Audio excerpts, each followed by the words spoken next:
Passement de base numéro 3, le lazy volt. Le lazy volt, ça va être le plus technique, donc un petit peu, peut dire le plus dur. Pareil, on décompose toujours en étapes. Main gauche posée sur le module, entièrement toujours. On va envoyer la jambe opposée et le bras opposé.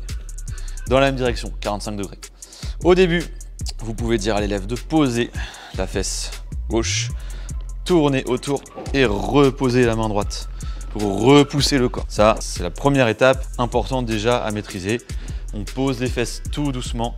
Hop, je tourne, je repousse. Deuxième étape, on va déclencher un léger saut, simplement pour que la fesse ne touche plus du tout le module. Et on a le poids de corps sur la main qui est posée. La main qui est posée représente le centre de rotation. Léger saut et je repousse. Très souvent, les élèves ont du mal à pousser légèrement.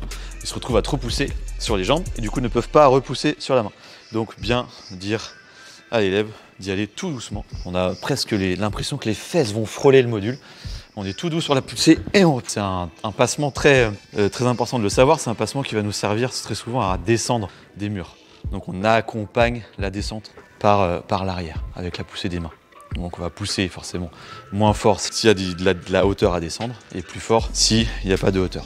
Voilà pour le lazy volt. Après pour le niveau 10, on peut y aller avec un petit peu de vitesse, on va tout simplement.